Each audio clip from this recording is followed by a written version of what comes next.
Here we go.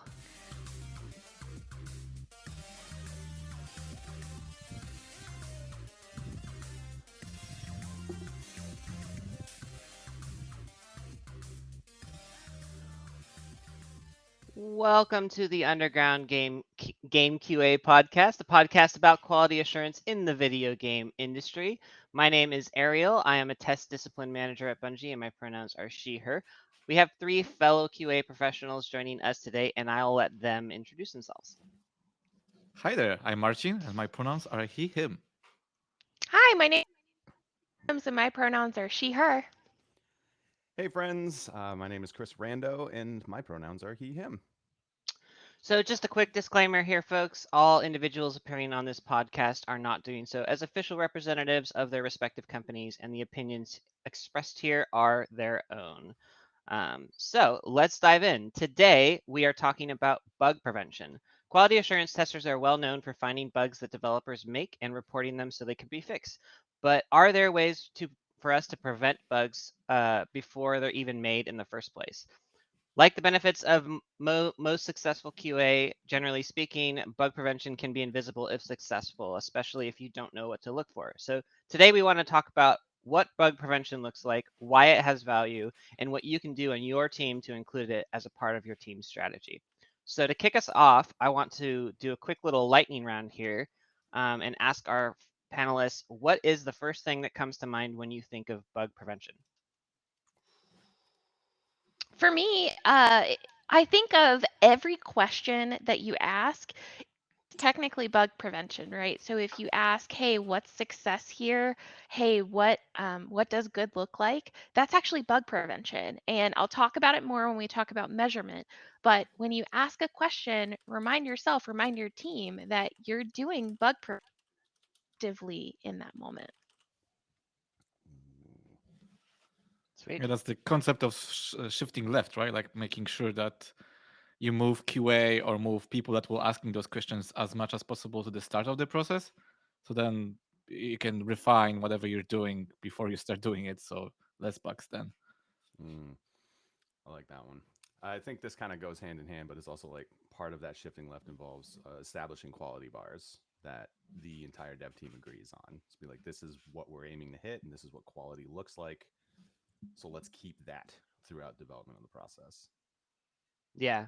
And something that makes this makes me think of is like giving some pushback to designers on scope. Like when they say, I want to, make this really like crazy, like super complicated feature, Mm-hmm. QA can like be like, well, hang on a second, let's think about like what we're actually able to do and what's, possible in terms of testing so that we're not like going too far and creating something that we're not actually able to ship at a, high quality.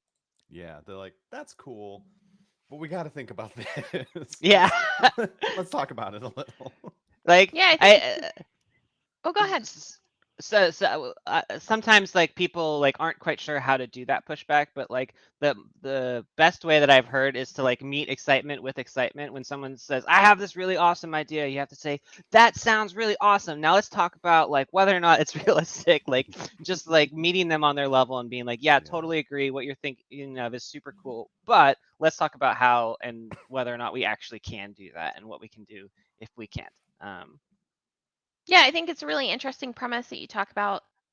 You're talking about scope creep in a way, but I think scoping in general is a doing defect prevention. If you are scoping appropriately, you're saying, hey, we're not going to let these unknowns and known unknowns specifically, we're not going to let these known unknowns trigger us so that we know we'll have issues, right? The unknown unknowns we can generally not control for, and that's okay. That's the acceptable risk. When we talk about that 15% defect detection efficiency, we should be having those unknown unknowns, not things that we know we were going to have problems with. I know these are like interesting concepts, but scoping looks to limit that, and Yeah. prevention is scoping. Yeah, exactly. So like how do we want to define bug prevention? Like what is our definition here? Does anyone want to kind of jump in? Hmm. Yeah. I'd like to jump in. So to me, like bug prevention isn't like an actual thing. It's not a thing that you do, but it is an amalgamation of all of the things, whether it's processes across the dev team or like QA practices themselves. Like that all together can help find bugs earlier or ask questions and answer questions that can point people in the right direction. Where oh no, I'm sorry, uh, where we can actually like prevent bugs, where things that we've maybe found on previous projects don't show up again because we've already been there and done that. So you're saying that you don't have like, an hour of bug prevention scheduled on your calendar each week or anything like that? Exactly. I'm not going to You just sit here and don't? stand there with a shield. Sorry, I just I need. I'm in meetings. Real. The meeting pain is real. I had 7 hours of meetings on Friday straight, and it was a gauntlet because I had to do one on my lunch break too. And, oh my god, never Right? again. Even my manager was like, "Why did you do this to yourself?" I was like, I don't know." But I Um, could Well, keep going, but I'm not going to because I don't want to stomp on anyone else's. yeah, I like that idea that it's an amalgamation of good practices Mm. essentially, right? Like or maybe even like a side effect of having good practices to an I like extent. that word. I like that Yeah. side effect. We can also look at defect prevention as good team cohesion. Like if you talk Mm. about storming, what is it? Forming, storming, norming, performing. We would see bug prevention generally start in the storming phase. How do we get rid of it? And then in norming, it's just a thing that the team does well. It's good team vision, it's good team communication. It's it's being able to conversation about what is good, Chris referencing your idea of quality bars, but not just that, having each other's backs and Mm. knowing that defect prevention can start with QA, but is not a product of something that we do every day. Like you said, Chris, it's not an activity. So good test plans, great test cases, good all defect prevention, but also good code reviews, great planning exercises, understand with the business about what's expected and having conversations with the player about what's expected too. Good bug prevention can be just like player wants. yeah, it's like a healthy lifestyle, but not a healthy lifestyle, a quality lifestyle, right? Like you can start having activities at first to mindfully think about, am I counting my calories correctly? If I'm Mhm. doing this or that, but then Yes. you have to switch it to be automated. Like you have to go hand in hand with everything that you're doing, because if you always have to think about it, you'll at some point you get frustrated and just stop. So you have to make sure that it's lightweight and integrated into part of your lifestyle or production, so that you don't have to think about it, you just do quality. Yeah, I think a good way to think of it is like it's like preventative care, right? Like it's going to the doctor before something is wrong, because you can potentially get set on the right path instead of reacting to some catastrophe and then trying to fix it after the fact. So QA is the doctor in this scenario. That's what I'm hearing. We're the medical professionals. Yeah. That's Yes. it. Exactly. Well, I mean, to challenge that though, like if QA isn't the doctor, what if the Mm. development team is a set of doctors, right? And like if you're only ever looking to QA to provide the preventative medicine, then you're not taking care of your body. What if we were the physical therapists or the trainers, making sure that you don't, because the idea is we shouldn't be police, right? We're not the health police of the product. We're not the gatekeepers. Hmm. We're not breaking your stuff, right? We're helping you identify things. And so I do like the idea of preventative medicine. And I don't disagree that we are the doctors sometimes, but I don't know that that's the optimal health.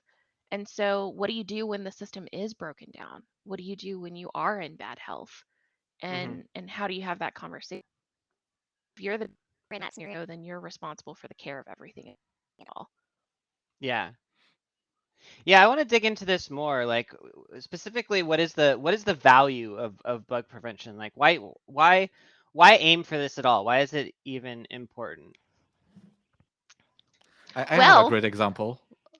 Sorry if you and wanna. I'll follow up. I have because I had like in my mind yesterday I had a great example of it. In Witcher there was a design that you have to have the area has to be closed in for a boss battle, and in the prologue you had your first like mini boss battle. So then the designer obviously said, okay, there's gonna be bars and there's gonna be a door. Then whenever the player goes in, boss starts, then the doors close in. But because the doors weren't kind of meant for this kind of design, so that was the bug that creeped in, that the idea of the designer was not aligned with the whole design of the system, which worked in every other scenario but not this. It then created 12 other scenarios in which those doors wouldn't ever open up. So let's say you finish the boss battle right away, you save and then load in, you're forever locked in that cell. Or if you finish the campaign and then because it's open world, you can go back and then never discover it. You go in, win the boss, and then because the signal is so at the beginning, so at this point when you finished all the game, the signal just died out. So then you're closed in.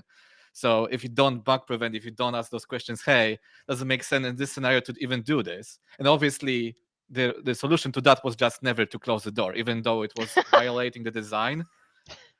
The easiest way was just not to have the door closed, or figure out other way to prevent the player from leaving the area. But because we didn't have that bug prevention, which is asking questions, having those decisions done before we even finished the game, then it was too late. Like you cannot just now remodel the whole area to fit the design. Like it had to be, you had to broke the design and broke the everything, and had very angry players that were putting on forums, hey, I'm stuck behind the door. Yeah. Yeah, What were you gonna say, Chelsea?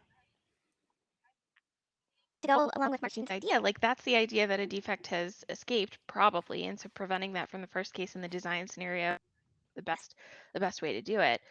To give you a little bit of data, Black, and I think Rex took this from his years of experience, but if you've never seen Rex talk about quality, the most famous names in contemporary quality assurance, he's literally, I'm sure I've mentioned him in other pet podcasts, but he has done a lot of data analysis, and he may have gotten this from elsewhere too. So sorry, Rex, if I'm misquoting you, but defects are at least 6 times more expensive to fix when they've escaped than if you prevent them, and if it's late in the development phase. Even if you find it a release branch or a candidate, it is better for you to locate a defect literally 6 times at least more cost efficient. Yeah. If we look at it that way, you are conserving player dollars, and like Marcin said, a lot of player pain too, because your players are home or getting stuck at the end of their game that they've spent a lot of time on. They're actually, we're able to make those decisions. And so Yeah. what I think is most important is risk analysis and risk assessment in this, because we're starting to have those, hey, what's the risk of closing off a boss battle? And what's the risk if we spend 6 times the player dollars? Because if you're an indie or a smaller, have the funds, time, staff, knowledge to do those live fixes, especially if you're a closed box product or a live And product, even more. and if they've gotten live, like to an extent, the damage has been done. You have already like lost that battle, and at that point you're Yeah. doing damage control, right? Yeah. Um. Have y'all ever Yeah. gotten like a refund or something from a game company for a defect that's gone out? Like, Yep. I've gotten like free stuff, like, oh, we're yes, sorry, we messed that up. Yeah. So like, here's a free skin, or Yeah, here's here's some Yeah. in-game here's some, money. yeah, that But- kind of thing. Like, but think about the the- cost of that's not Yeah. free. There is a loss Yeah. to that. Even if you spend the in-game currency, the company has lost out on hmm not just And trust. sometimes, like, Mhm. it can even be like if there are bugs like directly involved in your money making like strategy, right? So if, say, and this has actually happened to me before, let's say you accidentally release a new microtransaction, but in certain aspects of the game or in certain like storefronts in the game it was free, then you directly lose money from like what you were supposed to be making from that microtransaction, right? So yeah, and I kind of want to hone in on this idea that you were talking about a little bit there, Chelsea, which is like if it's one thing to like fix it after the fact, but also like even fixing it late in the development cycle can be more expensive than preventing that bug from Oh ever yeah. existing in the first place, right? Oh If I have yeah. a conversation with the developer about a bug, and then through that conversation we're like, okay, we're going to design this in a way that we're not going to create this bug that we could potentially create, then now that designer or that developer is doing the same amount of work potentially to create the feature, but now they're also not spending time at the end of the development cycle fixing a bug that could have come out of it. So even if you're not talking about cases where bugs escape into the wild, preventing the bug from ever existing at all saves you time and saves you precious time, because the time at the end of the development cycle is the most precious time that you have, because you have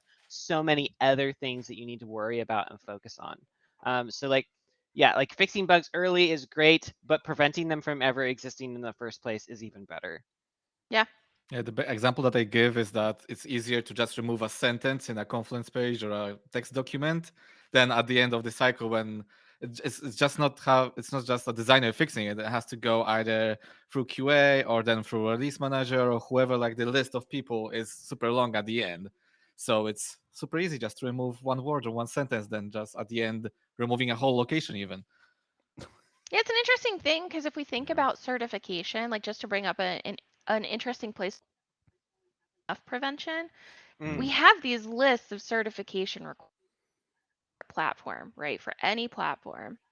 If they're testing, then you know that's a known unknown sort of that we're yeah, talking about, Yeah. right? That. Yeah. Certification is an excellent example of spaces where we shouldn't have defects because we already know where they're going to exist.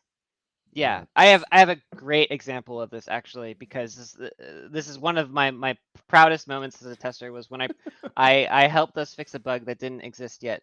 And what it was is like I spotted that our designer was setting up and it's our achievements and the quests that were linked to them in a way that it was technically possible to like complete the like text as written achievement requirements, right? Go kill this boss, Mm. and not actually get the achievement, because the achievement was actually looking at whether or not you have completed a quest to kill that boss. So there was an edge case where like you could say kill the boss with a friend while they're doing the mission, and but you haven't gotten there yet.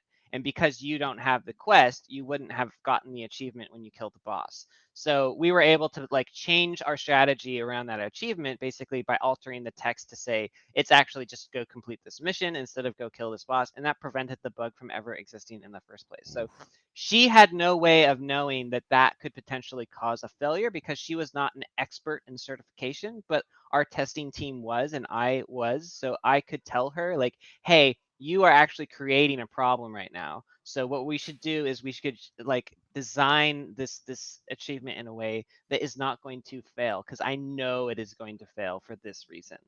Um, Mm.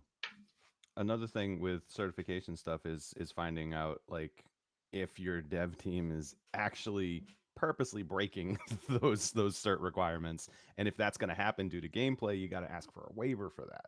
yeah, So I Yes. remember I worked on one project where I they were trying to implement this gameplay feature, which honestly was fun. It was good, but it blatantly broke a cert requirement. And I brought this up to them. I was like, look, like here's what you're doing. Here's what it violates. And our budget says we only have enough to afford one time through cert QA because we were using an external group. I was like, yeah, we only have budget for one shot, and if they say it's good, that's cool. But if we send it out to cert and then it gets kicked back to us because this thing failed, like we don't have the budget to deal with this again. Like I yeah. can't We put it through another cert thing for QA. That's it, and we it's going to just be don't bad. have It's the going to money to gamble here, right? exactly, Like, Yeah. and it's going to yeah, push out our release date, which is already like people breathing down our necks, making sure we hit it. Like, make sure you really want to do this, and if so, go get a waiver so that way we don't get dinged for it. yeah, Hmm. exactly. Well, awesome. So I want to talk more about like how we do bug prevention. Like, what tools do we use? Like what are effective strategies at preventing bugs from being created? Mm. So let me one.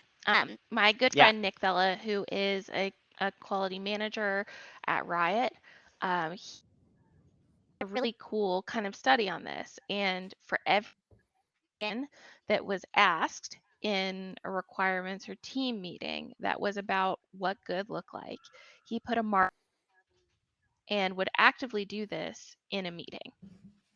And when questions or comments were asked on Jira on planned Jira items like tasks or epics, he would put a marble in the jar. And for each sprint was created a metric for defect prevention by counting the marbles that were in the jar sprint, and was able to achievement or a gamed system where people were actively looking for spaces to ask questions so that they could put a marble in the jar so that they could measure their defect prevention over time. And so again, from the lightning round, specific concrete examples how to measure prevention on your team in ways that the team will respond to it. Do you have a competitive team that likes to game, maybe that's your way. Maybe you have a virtual marble doing those things. I caution you that defect prevention metrics, like requiring defects to be logged, Mm-hmm. the way. But if we're starting with healthy things like, hey, let's ask the questions, that might be a great way to start. Yeah, it's one of the kind of frustrating things I talked about a little bit at the top here is just that like it's with successful bug prevention, it's hard to like actually point at the list of bugs that you prevented because you probably won't even realize like all of the bugs that you prevented by doing good bug prevention practices, and so it can be a success that's hard to measure and can feel invisible, and I think that's part of the reason why it's hard to get people on board with practices that lead to bug prevention because they just don't have as much visibility into how much time they're saving and how big a help it really is. Also, But if at you the same walk time, away you with, can oh, go ahead, Marcin. one of the things you can kind of visualize that is, and I really like the jar idea, and I want to have a jar that also you have to have a marker. We get a confetti when we hit the markers, but one of the things you can visualize like the mean time to fail, like when was the last time the Yes. patient was sick, and then to Mhm. visualize so Ariel doesn't have to be frustrated that nobody cares about bug prevention. It can be like, hey, we didn't have an explosion on prod since Yeah. 160 days. Oh Lord, it's like an OSHA sign. Yeah, like I've been on projects where like the measurement of success for a successful release was like, did we find any bugs on launch day that made us take the game down on launch day, right? Like if we didn't have to do that, then like okay, we're content that like we did a good enough job here that like we just didn't have to like immediately yank it and do Wow. a bug fix. That's a heck of Triggered. a Unfortunately, I bar. had the opposite. I had the meme. I had the meme 0 days since last design change, and it was like every time, every day. It was a night. I mean, it was fun, but it was a nightmare. So I I go ahead, Chelsea. I mean, I'm just like, these are very real things. They're very great. Mm. I think that is the reason why defect prevention is so important, because we're constantly resetting this. Like, okay, you have to stay up until 3 a.m. to get the patch that you need. You need to tell everybody that they lose their weekend. You need to tell everybody to stress out because they missed something. This is Yeah. when you have junior people who come up to you and they're like, is my job in jeopardy because we didn't find this? Mm-hmm. And it's really hard. I think it's why I'm constantly mentioning that we're not the gatekeeper for quality. You're, you are just a part of a team that also missed the same thing. Yeah. Absolutely. Well, I want to talk more about tools, like what sorts of like practical tips on how we can like prevent bugs essentially? What tools are available to us? I think the jar for asking questions is a great example. What else is there? I have an Assessment. idea of the Every stealing. Yeah, please go ahead. head. No, I wanted to propose another tool, so you have to go ahead. Either I'm gonna steal the show again. Risk assessment is the number one, I think, defect prevention tool that we've got in our pockets. Why? Because every single line in assessment is a prevented defect.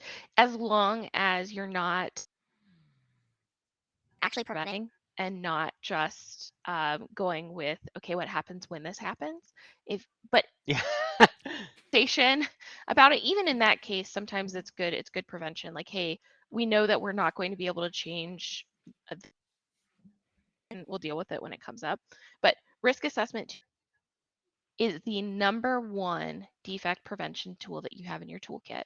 It's right there in that planning phase when you're having the conversation with the team, and it's a very easy tool to hand engineers, to your designers, to your artists, to the producers, and say, hey, this is what we look at and we think that there are going to be problems.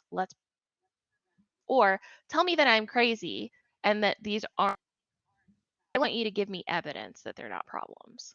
Yeah, I think it's a really good call out that like you don't want it to be a reactionary playbook, like your risk assessment. Like, sure, there's an element to which that can be helpful, but like if you're just risk assessing to figure out how you're gonna like react when there's a fire, then you're not preventing the fires in the first place, and that's really like where the meat of the victories are. I think is preventing them from even starting.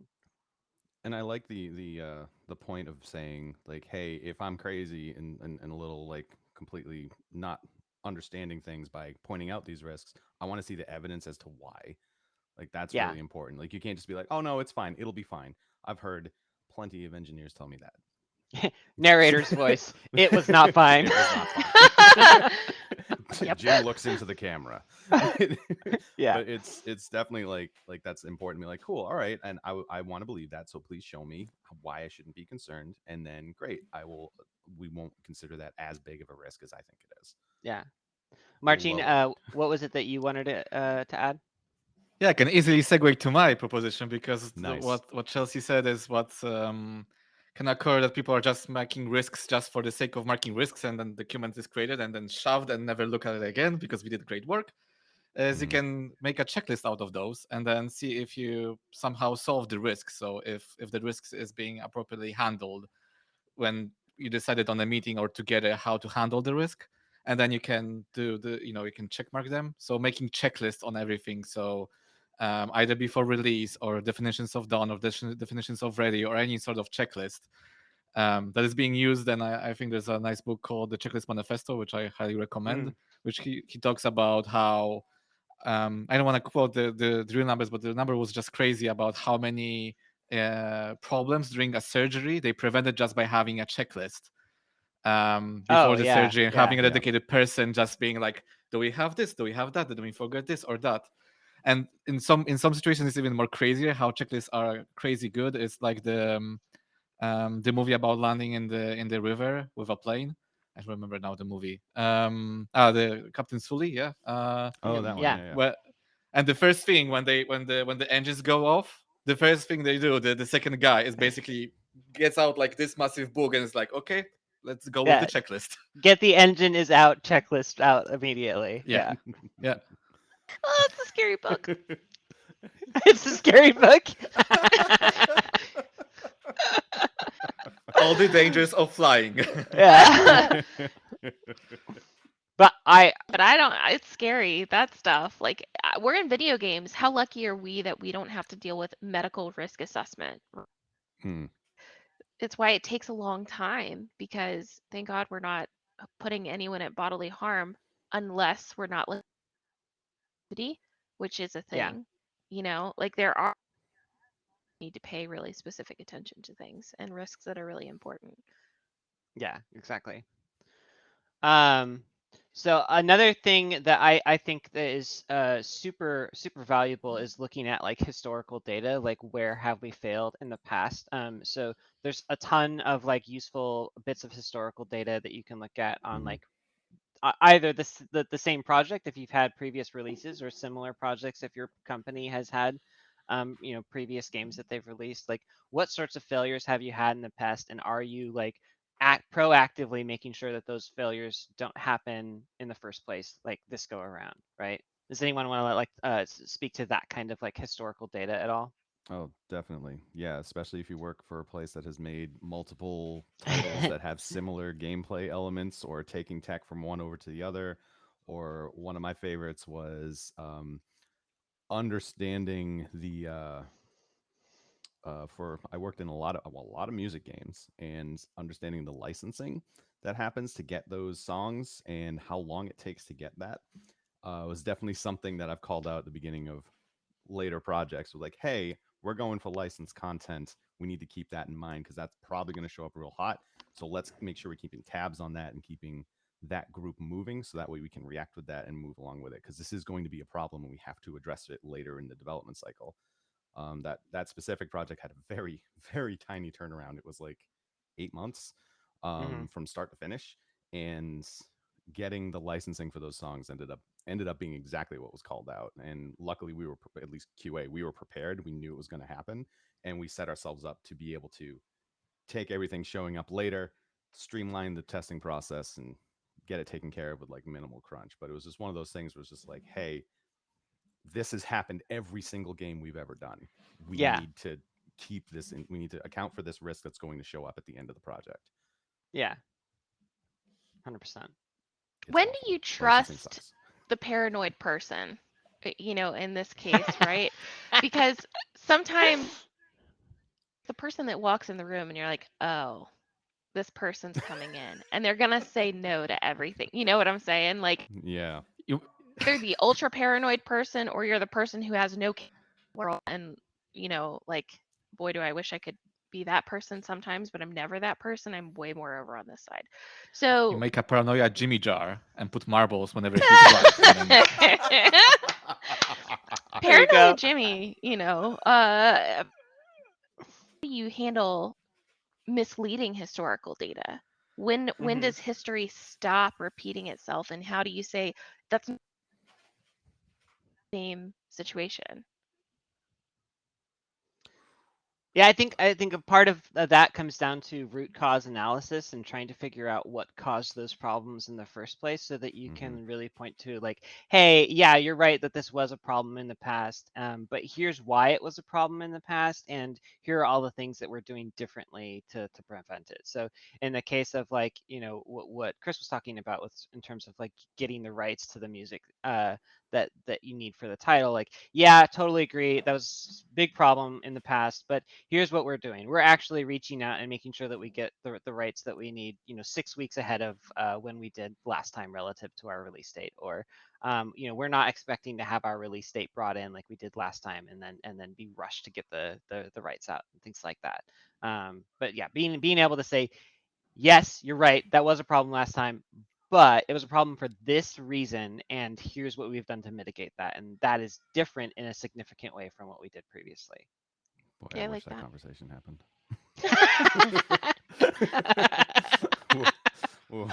Oh my god. Oh, that's so great, Chris. Um, so what if you don't have historical data? Is there anything you can do to kind of like make up for that missing piece of information that's really valuable when you do have it? Trust, because likely in the game industry, someone has been on a product. And it's funny when I just made, not recently, but in the past year and a few months, I made a transition into a new job. And the first thing that folks want to do, and I'm guilty of this, person comes in, they're like, okay, you're just going to sit and you're going to listen. And it's almost like there needs to be some person can say like, hey, I've been through this before, and I just want to tell you, like, this, I really really need you to know that this is a big, trusting your teammates who have probably been on something like this in the past is one of the number one pieces of advice I can give when you don't have historical data. Yeah. Yeah, and to expand on that a little bit, I think also trusting people's expertise to an extent, and this is some a space where I think a lot of development teams really fall down is they don't trust the expertise of their QA professionals on the team who are saying like, hey, like I spend my whole I spend a lot of time thinking about like bugs and quality and how we're assuring quality and stuff like that. That's like a huge part of my job. So please believe me when I say that this is a super important thing that we need to be considerate of. Like getting developers to trust their QA team is also super important. So I actually Again, have a prepare question. yourself. Oh, Oh, please go go ahead ahead, with the Marcin. question. Well, I mean, I wanted to have a question. It's like it's kind of going back a little bit to like having that time where, just to reference what I was in, I have dealt with a lot of this same problem with licensing rights coming in ultra late and like needing to pay attention to this stuff and then having to still deal with the same scramble and craziness at the end because of it. And even like, and not having that root cause analysis. So that trust erodes. So what are some ways to kind of like get that trust in the rest of your team back, especially if you're thrown into that situation again? That Yeah. fits with my comment. Excellent. Good. I love it. Great. Great. Yes. I love how we're feeding into each other here. Go ahead, Marcin. So usually just having a contingency plan or plan B. Like I trust you, but let's think what we can do if for whatever reason it just blows up for whatever reason, right? And Yeah. then even if it blows up, then everybody knows what to do. So then you rebuild that trust that everybody has each other's back. That you know things go haywire, and then you can pick yourself up and say, hey, we have all those things to do after it blow up. Here's the plan. We're gonna execute it. And then even though it didn't work out, then you can have like a healthy retrospective on the situation that hey, it didn't work out, but we did this and that. High five, we did it great. We were still a team, and then we can learn together. Yeah. I think to an extent you have to trust people, but you also need to like acknowledge that we're humans and we make mistakes, right? So you need to have like contingency plans. And me saying that like, well, I want to make sure we have a plan just in case what we're attempting to do fails. That's not me saying I don't trust you to succeed. That's me saying that like I think that you're a human being who might make mistakes from time to time, and I think we should be considerate of that fact, right? Um, so you can like plan for failure while still trusting people to succeed. Um, and I think that like doing both is what really protects like success, right? Agree. Agreed. Cool. Well, is there anything else we can do? Like any other tools that we haven't hit that we can use for bug prevention? Hmm.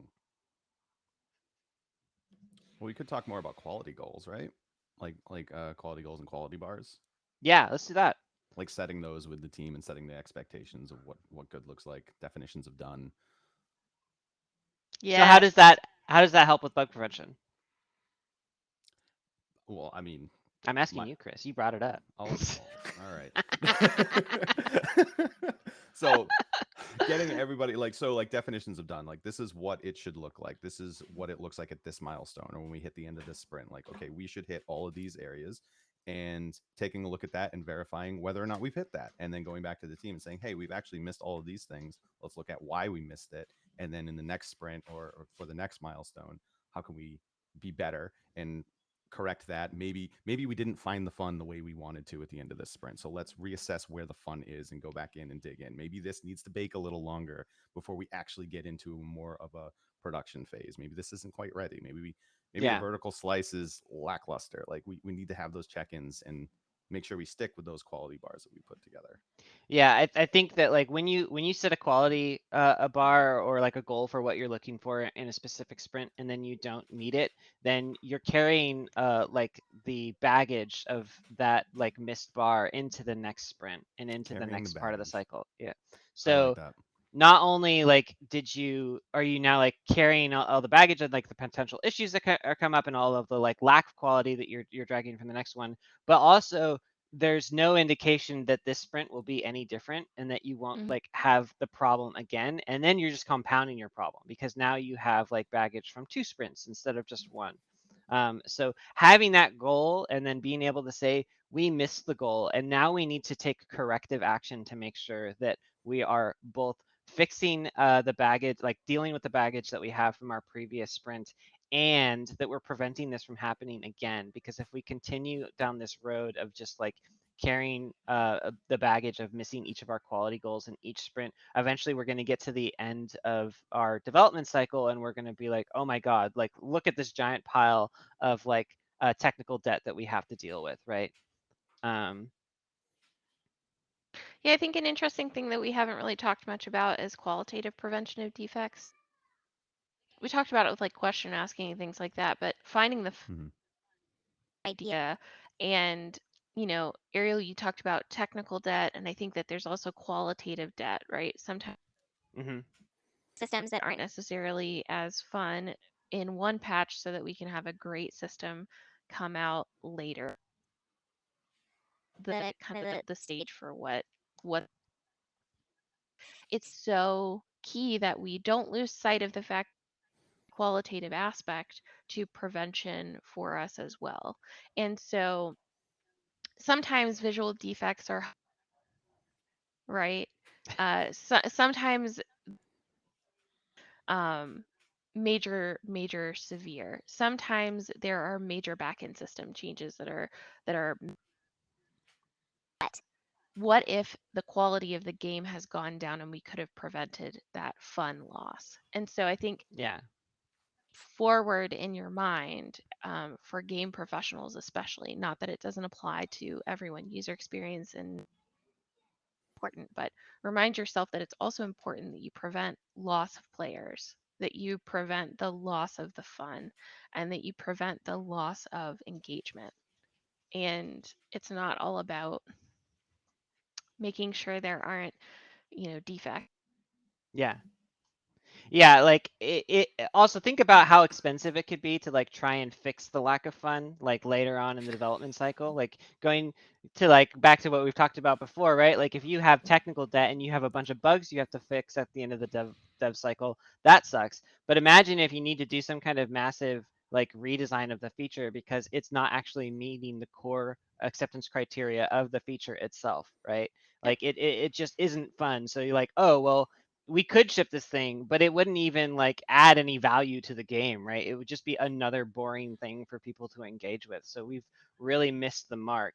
And so now we have to scramble, not to fix a bunch of bugs, but we have to scramble to like jam fun into the thing, right? Like Yeah. that's How no do good either. how do we salvage this to make it good Yeah. again when we're this far along Yep. in the development process? Like definitely. Yeah. But And it's it's super also hard kind with of live products.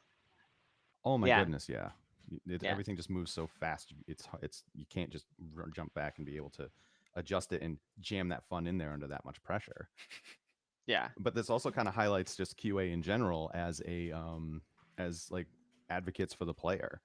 Like we are then that line that says like, hey, as a player, this is not good.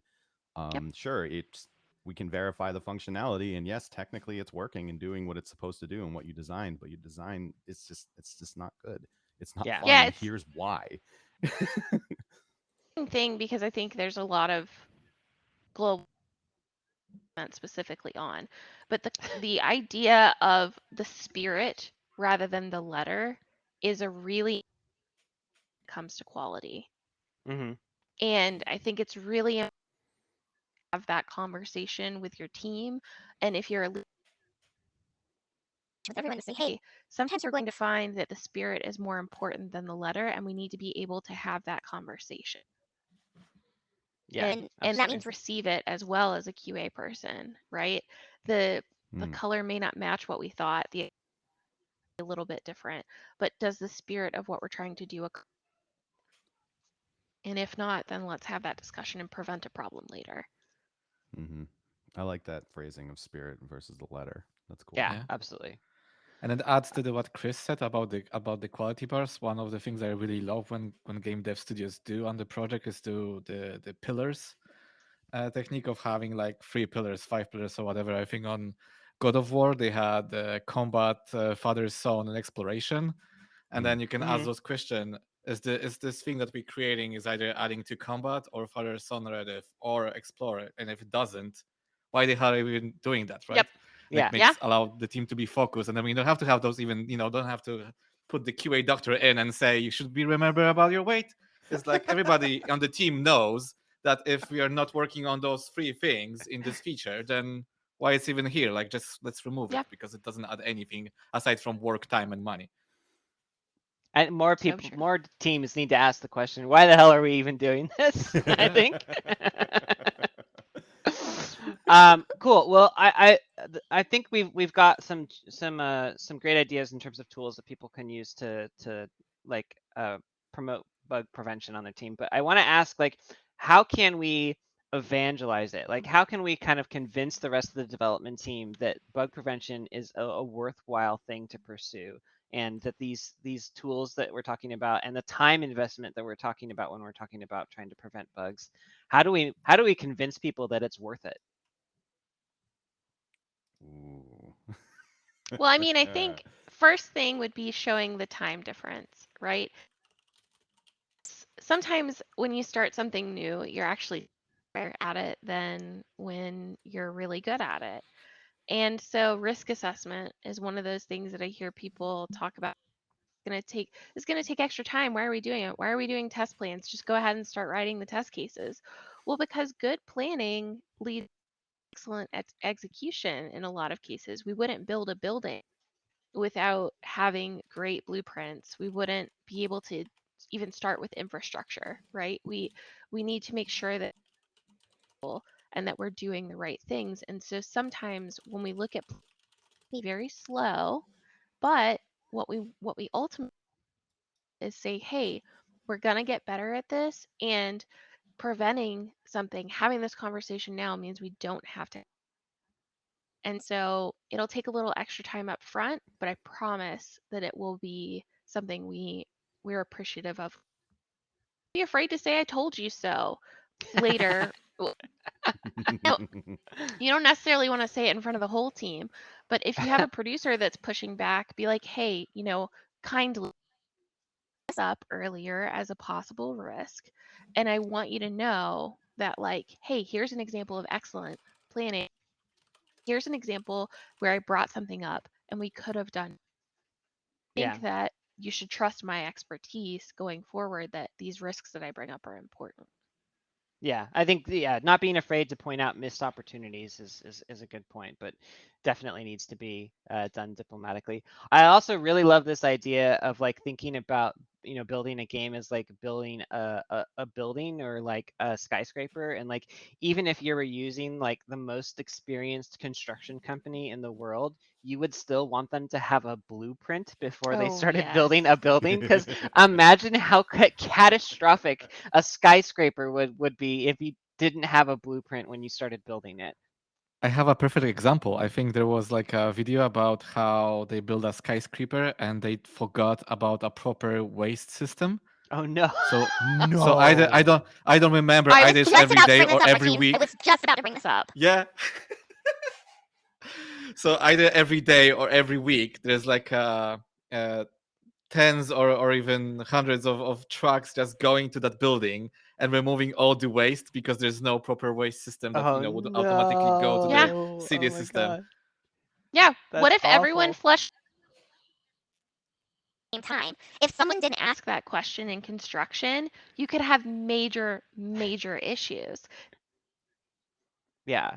Specific reason why in construction, in our channel, Death by Female works in the construction industry. I'm sure give us some insight, but like there are very specific reasons. Nope, I think we lost Chelsea. Oh no. She talked too much about the construction. Just about materials. They're It's not cutting just them about off. design. It's literally about public health and safety. Okay, she's back. Oh, You're no. back. You're back. Yeah, it's about public health and safety, right? Like, Yeah. sometimes it's about that. Hey, because we are in this specific rating, we're in this country, we're in this. Let's talk about it now because it may look really cool when we get to Peggy. Yeah. Yeah, and there's oh my god, there's so many great examples of like needing to make sure that your title is appropriately localized for different areas in ways that like you wouldn't expect. Like a lot of people don't realize that you can't show like skeletons in games in Oh, China, for no example. bones. Yeah. Yeah. Yeah, no no bones. bones whatsoever. So No like ghosts. Yeah, and so a lot of games will actually have to like retroactively remove all of the skeletons and bones from their game in order to ship it to China. There's also similar examples for like Germany has really like strong restrictions on what sorts of like materials you can show from like the World War II era in particular. Like they're very particular about not showing like Nazi flags, for example. And that might be a part of the game in a World War II game that you're releasing in America, but you have to like take that into consideration if you want to release it into Germany, or else you will literally break the law. Yep. So And they will yeah. arrest some Yeah, cases. Like if they you take mess that that up, stuff yeah, seriously. they will arrest you for like they will come and find the studio head or the game director or whatever the situation is. Like it's not it's like a very real criminal consequence for some of these things. Yeah, absolutely. Any other ways we can like evangelize bug prevention and the value of it to our dev teams and prevent being incriminated. and prevent being incriminated? Yeah. Here's an interesting tiny but defect severity. If you can't get in with some other types of risk assessment, defect severity may be any little item in your pocket that you've got. But severity is a very unique way that we can have a conversation with the product about the impact of the choices that we're making going to be. How severe is this? Now, in theory, you should have impact and severity separate fields. They're very different situations. How many and what is the severity of that? But the idea that you could possibly prevent something getting, which is the ultimate goal, right? Not necessarily that we prevent it in the dev team from ever happening. That's like the golden idea.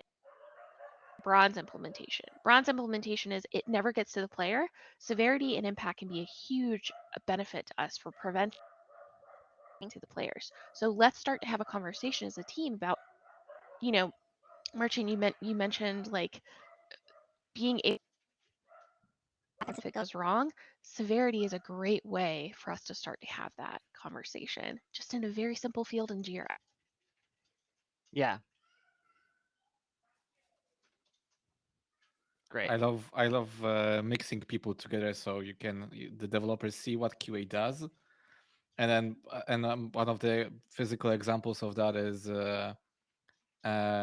when I had my testers embedded on a team, and there was a content lock, so they had to always throw stuff at QA to verify that it's stable for so it can be merged to the main branch. The developer, I think it was a lead at the time, he basically noticed that, hey, if I started throwing so much stuff at the person and then there was like a pattern of things that he does to ensure it's stable, then at some point the developer was doing the same on his own. Like he basically learned from a QA the value of asking those questions or doing those things that QA did. And then he was like, oh damn, like if I do it myself and I just prove to my fellow QA, hey, I already do those steps that you did, it saves all us time. So I think having QAs embedded with dev team and dev team working together with that QA can bring them the knowledge that, hey, what QA does indeed saves you time, indeed makes your life easier and happier, that you don't have to then crunch on a Saturday or Sunday because your awful thing got caught in the production. Yeah.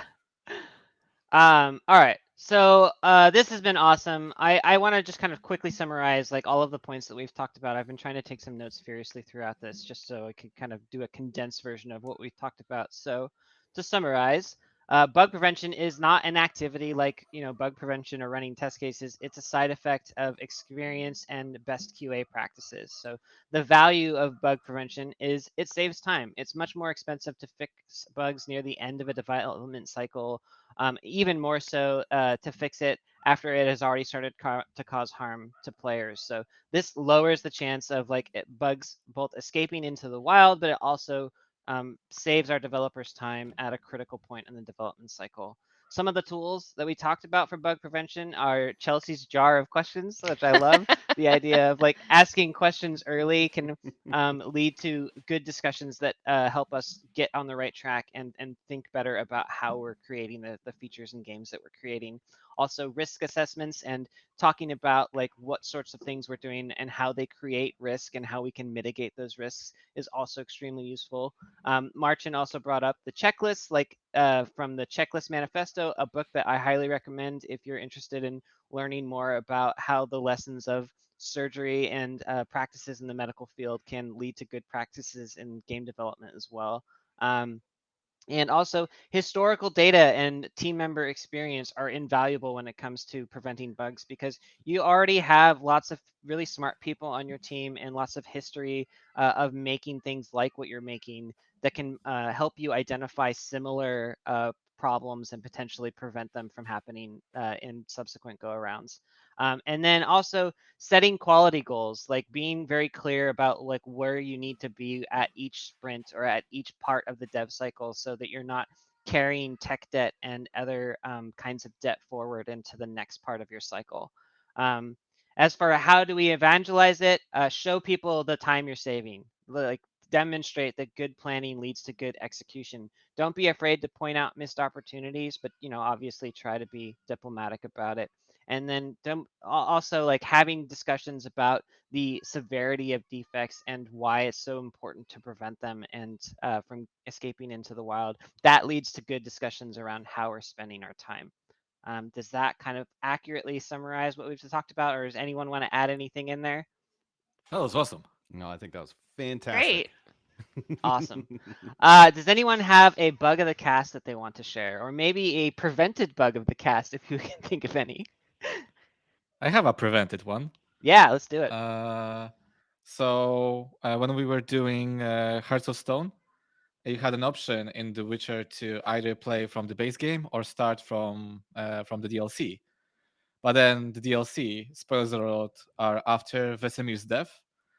So I pointed out that hey, if there's a dialogue with Vesemir's lover, Mhm. you have to take the fact into consideration that some players might not have played the base game, Yeah. so it might be a shocker for them that Vesemir is dead. So you have to put in something there, and they indeed put it in there that the dialogue differs depending on if you saw Vesemir's death or not, and then it prevented the worst bug ever, which is spoilers.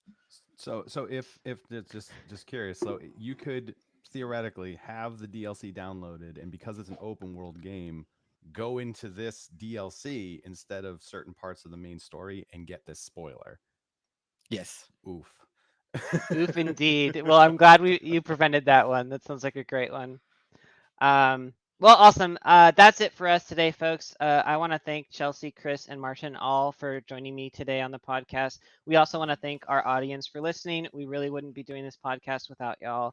If you have any suggestions for future topics or bugs of the day, we'd love to hear them. If you're a QA professional and would like to be on the podcast, we would love to have you. In either case, please contact us at undergroundgameqaconf@gmail.com or reach out to us on Twitter at undergroundqa because we would love to hear from you and collaborate. And before we go, I want to give everyone a chance to plug anything they would like to plug.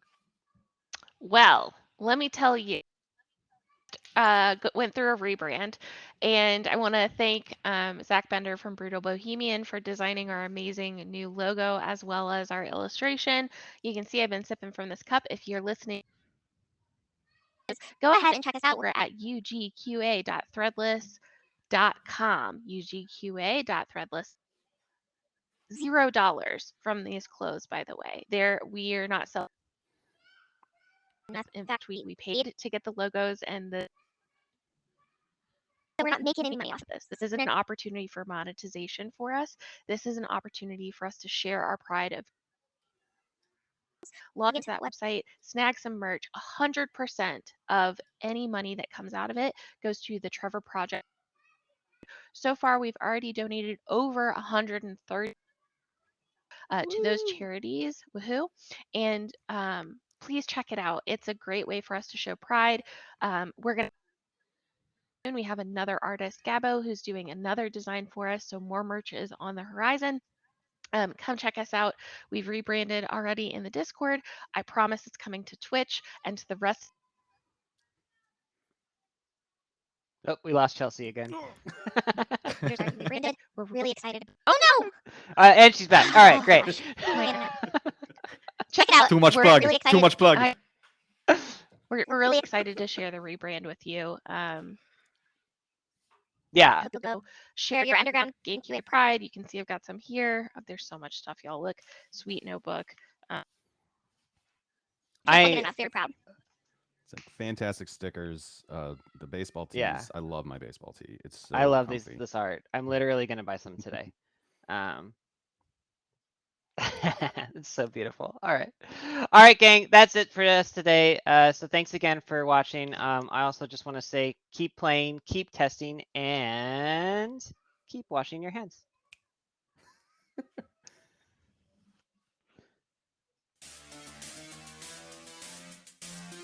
Yeah. Never get tired of this song.